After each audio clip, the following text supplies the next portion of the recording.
Allah menginginkan sekalipun waktunya terbatas, tapi dengan kasih dan sayangnya diinginkan oleh Allah setiap hambanya yang beriman itu punya peluang yang tinggi untuk mendapatkan rahmat Allah di akhirat berupa surga. Maka didatangkanlah setiap tahun 12 bulan itu dari sekian kesibukan 30 hari khusus untuk meningkatkan ketakwaan personal ini, sehingga meningkatkan peluang-peluang untuk mendapatkan rahmat di akhirat.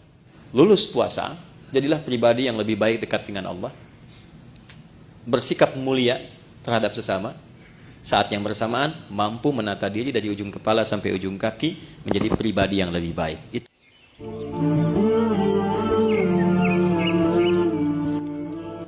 Ayat-ayat paket puasa itu turunnya bukan di bulan Ramadan, turunnya di bulan Sya'ban, di tahun kedua Hijrah. Saya sebut ayat-ayat karena sebagian umat Islam ketika disebutkan puasa Ramadan, fokusnya hanya di ayat 183 saja. Padahal kurikulum Ramadan itu satu paket. Dari ayat 183 di surah Al-Baqarah sampai dengan ayat 187 di surah Al-Baqarah. Diturunkan di bulan Sya'ban di tahun kedua Hijrah. Dan sekarang kita sudah memasuki bulan Sya'ban di tanggal kedua di tahun 1444 Hijrah.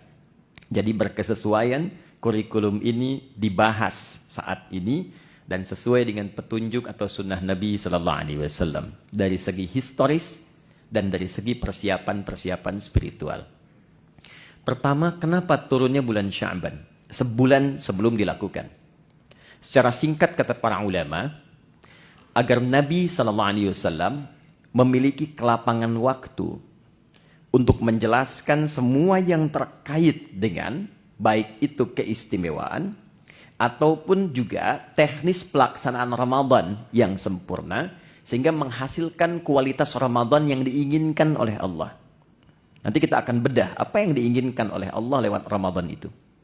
Nah, dengan pendidikan sebelum Ramadan ini langsung dari Nabi, pendidikan Nabawi, maka diharapkan semua orang Islam, baik di masa itu, ataupun diteruskan kini sampai dengan sekarang, itu memiliki kelapangan hati dan kesiapan untuk menerima apapun yang diperintahkan saat Ramadan, sehingga menghasilkan kualitas seperti yang diinginkan oleh Allah Subhanahu wa Ta'ala. Dalam bahasa Arab, seorang yang telah lapang, sehingga menerima apapun dia siap melakukannya, maka dalam bahasa Arab, itu disebut dengan marhaban namanya. Dari kata rahiba yarhabu. Jadi kalau orang Arab mengatakan marhaban ya akhi, selamat datang ya saudaraku, menyambut tamu misalnya, itu maksudnya saya betul-betul lapang menerima Anda. Silahkan, apapun yang Anda inginkan di sini boleh. Mau duduk silahkan, makan silahkan. Maka mereka mengatakan nazaltum ahlan wa halaltum sahlan. Disingkat ahlan wa sahlan. Nazaltum ahlan, Anda tiba di sini anggap rumah sendiri. Ya, nah, rumah sendiri kan juga tidak harus seperti yang punya rumah ya. Ya, silahkan makan, minum, tapi kan ngepel enggak ya. Ya, nyapu enggak ya. Jadi silahkan nikmati senyamannya. Halaltum ya, dan apa yang Anda sekarang mau nikmati semua halal. Silahkan. Itu orang mengatakan marhaban. Nah, kalau kita ingin melapangkan hati supaya apa yang datang, apapun itu mudah kita terima, maka bahasa Arabnya tambahkan tasydid di kata kerja asal. Dari rahiba jadi rahhaba. Yurahhibu. Sifatnya disebut dengan tarhib.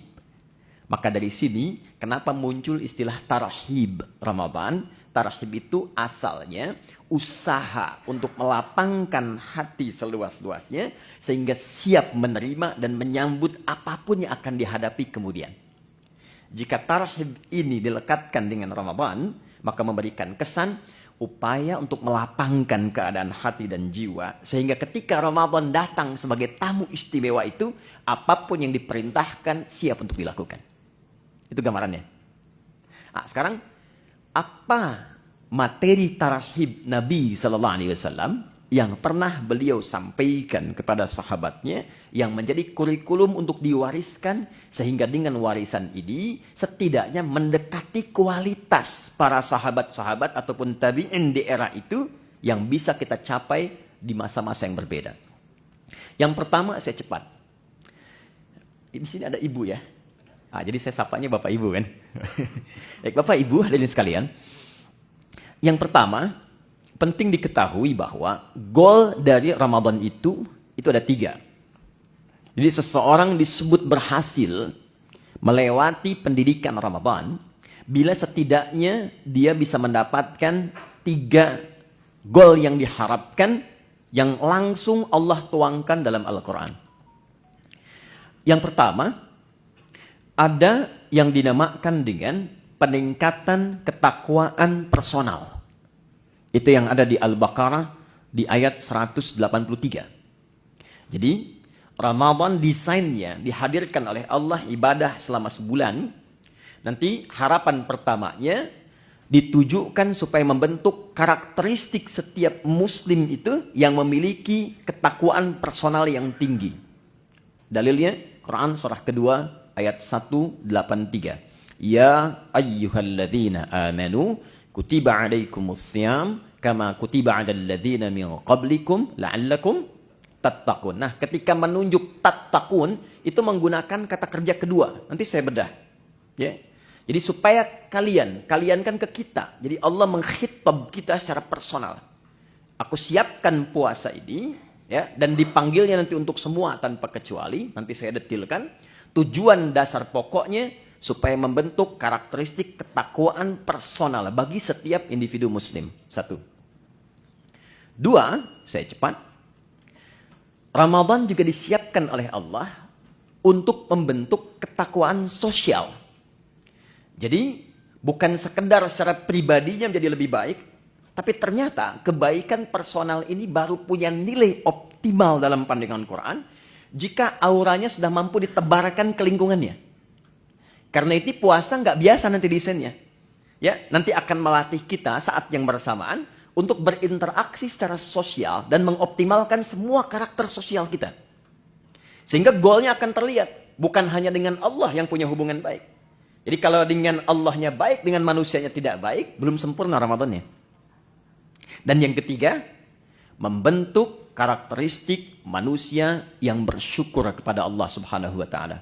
Ketakwaan personal, ketakwaan sosial, ketakwaan sosialnya ada di ayat 187 dan karakter syukurnya ada di ayat 185. Itu saja akan kita bedah di kesempatan kali ini.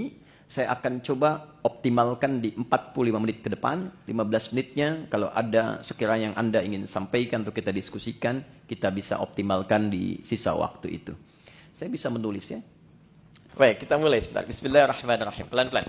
Jadi yang pertama, kita mulai dari segi ketakwaan personal. Ya. Takwa secara personal. Dalilnya Quran surah kedua ayat 183. Pelan-pelan. Ya ayyuhalladzina amanu kutiba alaikumus syiyam kama kutiba alal ladzina min qablikum la'allakum tattaqun. Apa yang dimaksud dengan ketakwaan personal? Ini dulu.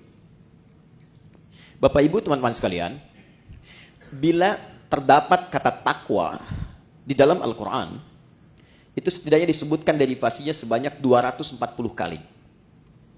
Nah, desainnya terbagi pada 3 bagian. Nanti ada yang membimbing bagian jasmani kita. Ada yang kedua membimbing akal atau intelektualitas kita. Dan yang ketiga ada membimbing rohani kita, jiwa spiritual kita. Nah, hal yang terkait dengan bimbingan rohani ini yang membawakan atau memberikan bekal kepada kita untuk pulang kepada Allah saat meninggalkan dunia, itu yang diistilahkan oleh ulama dengan ketakwaan personal. Jadi babnya khusus, kalau mau dirincikan secara singkatnya adalah bab tentang aspek ritual. Bahasa lainnya ibadah. Nah, sekarang dasar berpikirnya bagaimana? Kita itu kan tinggal, bukan hanya di dunia kan? Baik ya? Setelah dunia kita meninggal, makanya disebut meninggal dunia. Ya, perginya kemana? Baik. Berbahagianya di dalam Islam, bersyukurnya sebagai muslim, konsep kehidupan yang dijelaskan tuh jelas sekali. Gak ada ambigunya. Ya, Anda bisa komparasikan untuk menambah wawasan kita misalnya. Di Islam itu dari bangun tidur sampai tidur dijelaskan. Dari bimbingannya, doanya, caranya. Meninggal dunia sampai ke bab kematian dijelaskan. Mau wafat tuh silahkan, cara yang tenang seperti ini. Setelah meninggal, diinfokan. Anda kalau meninggal dunia, tempat transitnya, makanya disebut barzah. Barzah tuh waiting room, tempat pemisah. Namanya kubur, ada ayatnya. Ada hadisnya, ada detailnya. Setelah itu kemana? Dari dunia ke akhirat. Tempatnya cuma dua, imma di surga atau neraka. Ini tempat menunggunya disebut barzah, alam pemisah. Alamnya disebut barzah, tempatnya disebut dengan kubur. Jelas semua. Ayat, hadis, dalil, lengkap. Nah sekarang pertanyaannya, kalau kita di dunia saja berkehidupan butuh bekal, Anda nggak mungkin datang ke kantor ini tanpa bekal. Dan di sini pun bekerja mencari bekal kan? Dan kita kadang-kadang tugas, apalagi di EP kan? Tugas misalnya, keluar, eksplorasi. Di setiap tempat kan punya aturannya sendiri ya. Datang ke Amerika, mata uangnya sudah beda, currency-nya sudah lain. Bekalnya sudah berbeda. Nah sekarang, kalau kita meninggalkan dunia, bekalnya apa? Sedangkan yang kita kumpulkan di dunia itu nggak akan dibawa, ke barzah aja nggak dibawa. Ya, ada di antara kita yang dikubur bawa handphonenya. Kalau saya kangen nanti miss call aja, kan nggak bisa kan? Ya pakaian aja kan ganti kan? Ganti loh. Teman-teman masih pakai seragam tuh, ya kan? Seragamnya saat ke alam kubur kan beda kan? Ya kan? Nggak ada kantongnya loh Pak. Boleh dicek nanti tuh, ya? Kainnya cuma 2, perempuan tambah 1, kerudungan, ya kan? Maka yang belum berkerudung dipikir-pikir dulu ya, supaya malaikat nggak aneh nanti nanya, kamu masuk kubur kok pakai kerudung? Di dunianya enggak ya? Ini untuk latihan saja ya, pertanyaan. Balikin, jadi masuk ke alam kubur saja, kita sudah meninggalkan semua yang kita kumpulkan di sini. Karena hukum mengatakan setiap berpindah tempat, itu pasti bekalnya tidak akan sama. Pasti berbeda. Hukum ini berlaku fitrah saat berpindah kemanapun, apalagi berpindah ke sini dan ke sini. Maka pertanyaannya, bekal apa yang kita bawa saat berpindah dari dunia? Nah, inilah yang kita siapkan sejak berada di dunia, supaya saat pindah ke sini sudah siap. Maka Allah kemudian menurunkan kepada kita usaha-usaha personal selain yang kita kerjakan dalam kesibukan dunia untuk menyiapkan bekal akhirat. Bekal inilah yang disebut dengan ibadah. Aspeknya masuk kepada aspek ritual dan spiritnya masuk pada ketakwaan personal. Inilah sebabnya kenapa Allah meminta kita sholat, meminta kita baca Al-Quran, meminta kita haji, minta kita umrah. Ya, ada kaitan langsung dengan aspek-aspek keduniaan. Tapi sesungguhnya tujuan utamanya adalah penyiapan bekal menuju kehidupan setelah dunia. Sini. Ya. Setiap kita menunaikan sholat, maka perbuatan sholat, baca Quran, puasa, dan yang lain sebagainya itu untuk mendukung menjadi bekal kehidupan akhirat, maka oleh Quran dinamakan dengan hasanah namanya. Ya, hasanah. Contoh, sholat itu di Quran disebut hasanah. Quran surah ke-11, Hud ayat 114.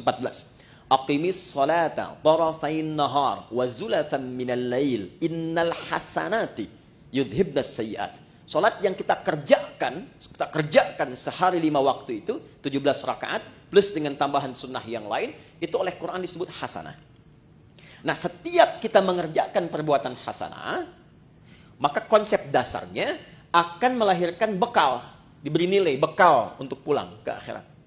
Ya, berapa bekalnya? Setiap hasanah itu 10 poin. Ada di Quran surah ke-6 ayat 160. Ya, ini jangan dianggap biasa ya. Nanti kita lihat nih. Nanti taunya saat akan meninggal. Jadi akan meninggal semua hasanah dikonfirmasi. Makanya ada orang yang ketika akan meninggal kan senyum, tenang. Panggilannya panggilan ketenangan, hasil ibadah. Contoh, dalam sholat kan kita tadi ada tumak ninah ya. Ya, sholat, rukuk tumak ninah, sujud tumak ninah. Itu tumak ninah itu kalau terus dikerjakan, memberikan sifat kepada jiwa. Sifatnya disebut mutmainnah. Nanti jiwa mutmainnah ini akan dipanggil saat akan meninggal, dikonfirmasi dengan pahala hasanahnya. Makanya ketika dipanggil Quran surah 89 ayat 27 sampai dengan 30, ya ayyatuhan nafsul mutmainnah, irji'i ila rabbiki radiyatan mardiyah. Kenapa ada yang tenang, senyum? Karena ditampakkan. Ya. Dulu ada seorang kakek itu yang sangat soleh, ahli masjid. Hari Kamis itu, ya, beliau selalu merawat masjid. Hari Kamis ba'da asar sedang puasa, itu Masya Allah, itu cuma di belakang sandaran, kemudian merem-melek begini, meninggal. Dalam keadaan yang sangat nyaman gitu. Ahli masjid, wafatnya di masjid. Cuma merem-melek, meninggal. Itu hati-hati belakang ya, yang merem-melek tuh ya. Oke. Balik sini. Man jaa bil hasanati falahu asyru amthaliha. Siapa yang mengerjakan satu perbuatan hasanah, dia dapat 10 poinnya. 10 kebaikan. Nah, 10 ini, itu detailnya disebut dengan ajrun. Lahum ajrun ghairu mamnun. Ajrun itu bahasa kita yang disebut dengan pahala namanya. Ini yang kita kumpulkan, hasilnya berupa apa? Pahala. Ajrun. Jadi yang ikut tuh ininya, hasanahnya.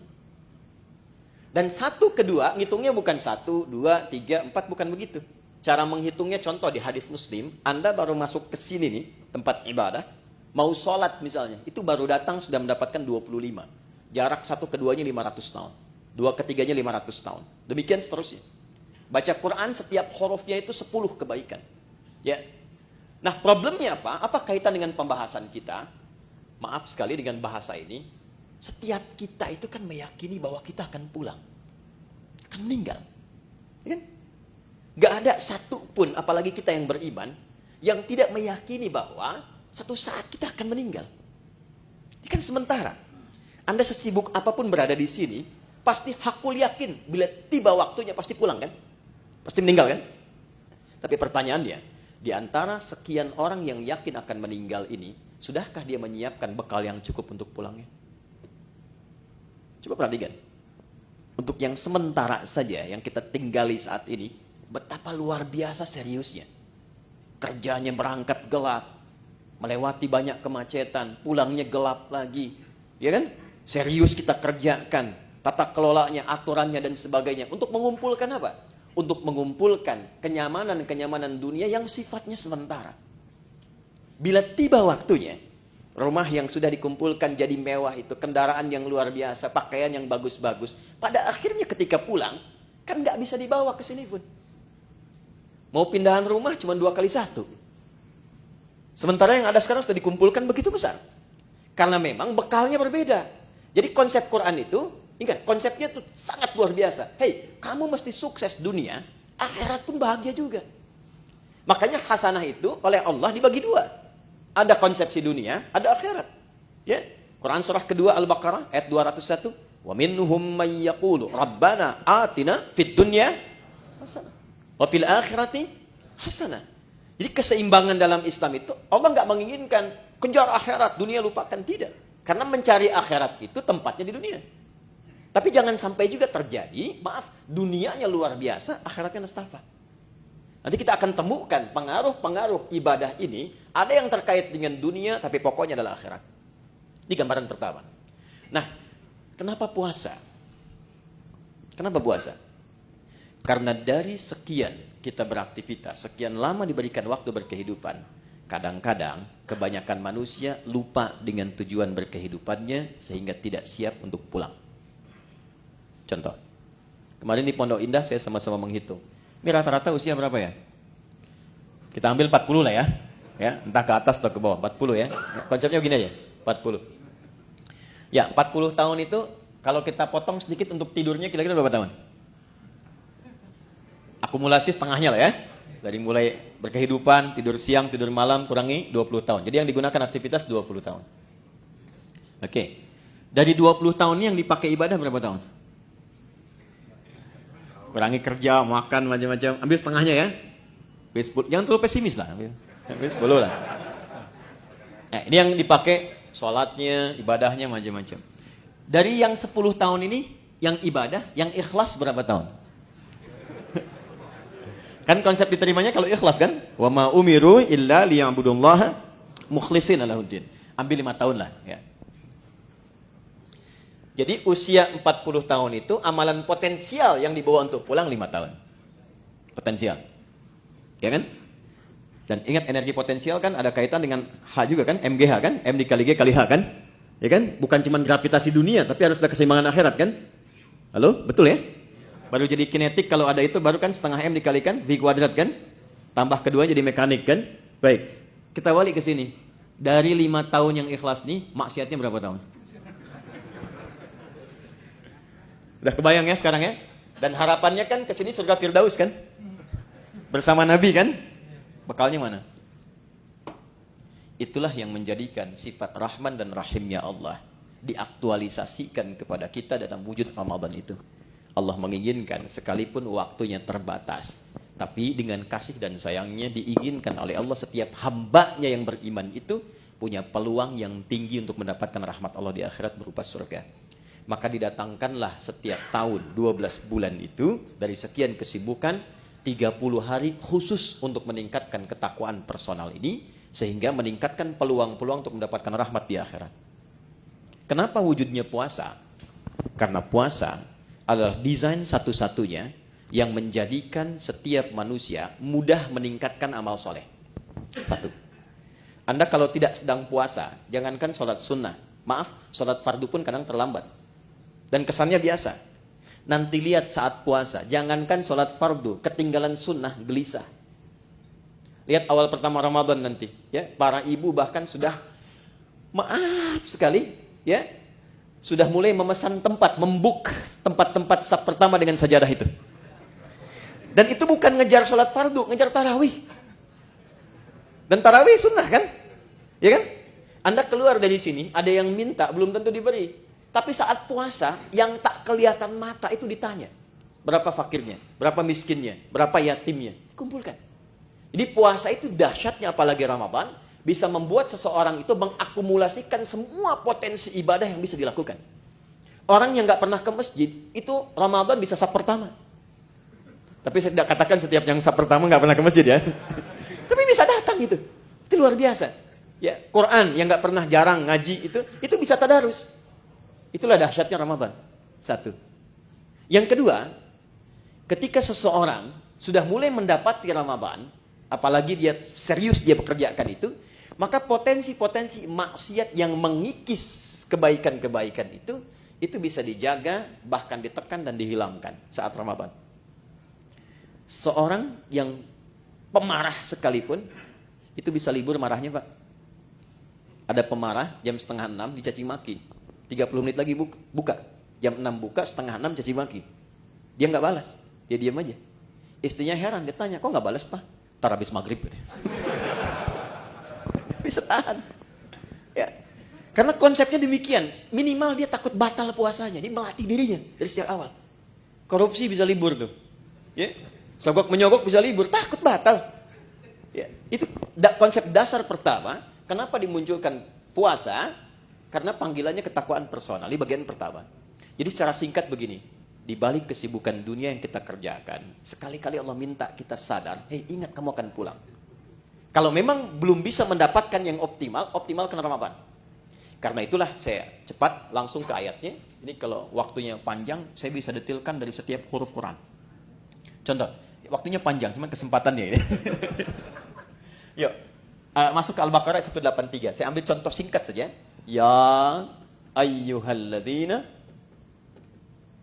amanu. Saya ambil satu ini saja. Itu kalimat. Ya disebutkan 361 kali dalam Al-Quran. Itu menunjuk panggilan. Bisa panggilan dekat, menengah, dan jauh. Nidaul qarib, mutawassit, wal ba'id. Huruf panggilan di gramatikal bahasa Arab itu ada 14. Tapi yang di Quran digunakan hanya ya. Memanggil dekat, menengah, dan jauh. Ayyuha disebutkan 150 kali dalam Al-Quran.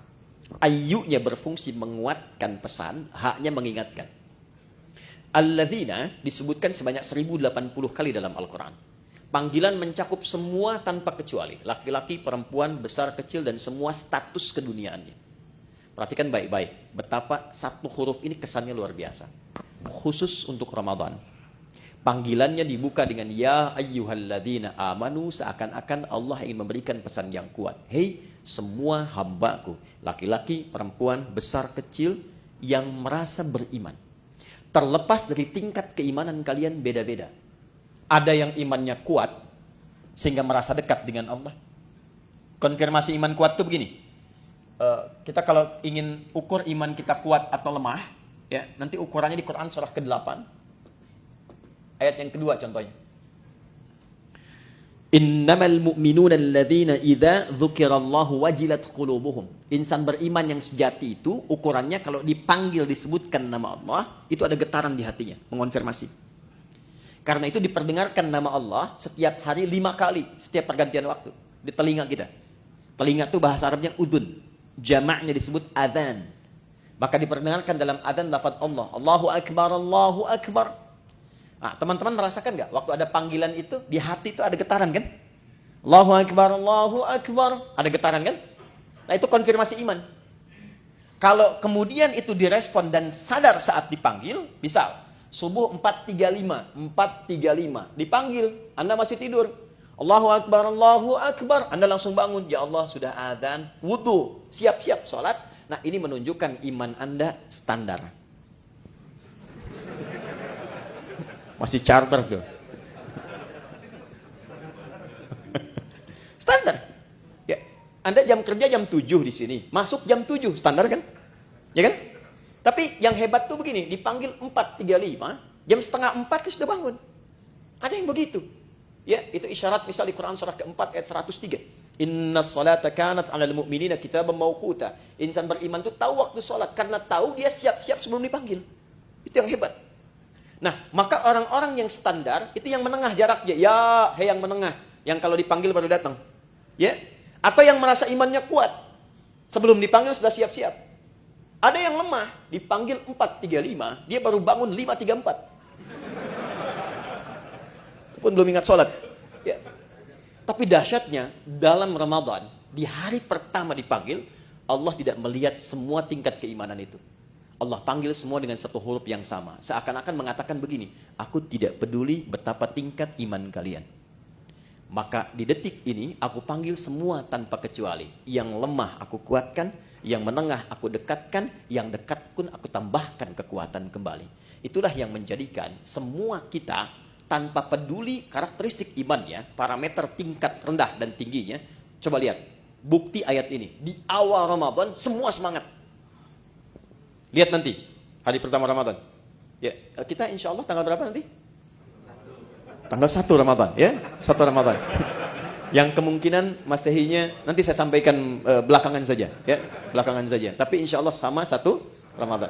Pas 1 Ramadan, malam tarawih, itu semua akan kumpul di masjid. Terlihat, nggak peduli apakah dia jarang ke masjid, apakah dia jarang berjamaah, itu bisa kumpul semua. Tapi problemnya adalah Allah turunkan rahmat itu hanya di awal untuk memberikan sebuah bekal dasar. Nah, apakah kita mampu menjaga itu atau tidak sampai akhir itu kembali kepada manusia masing-masing. Itulah sebabnya butuh tarhib. Kalau nggak disampaikan dari tarhib, itu bisa terjadi kemajuan. Anda awal sampai 10 sak, hari kedua maju 9, 3, 8, ya. Terus sampai dekat mudik kosong kan? Ya. Dan itu selalu diingatkan sebelum Ramadan, tapi kejadian terus gitu. Coba lihat nanti. Ya, karena apa? Motivasinya berbeda. Motivasinya berbeda. Nah, ini poinnya. Jadi di awal Ramadan, ya sudah diingatkan dalam ayat yang pertama turun, Allah berikan perangkat kemudahan bagi setiap personal untuk mendekat kepada Allah. Supaya terjadi peningkatan ketakwaan. Dahsyatnya apa? Ini motivasi pertamanya. 1. Saya langsung kembali ke hadis di Al-Bukhari. Perhatikan baik-baik. Man shama Ramadhana imanan wa ihtisaban ghufira lahu ma taqaddama min dhanbi. Masuk malamnya, hadis yang sama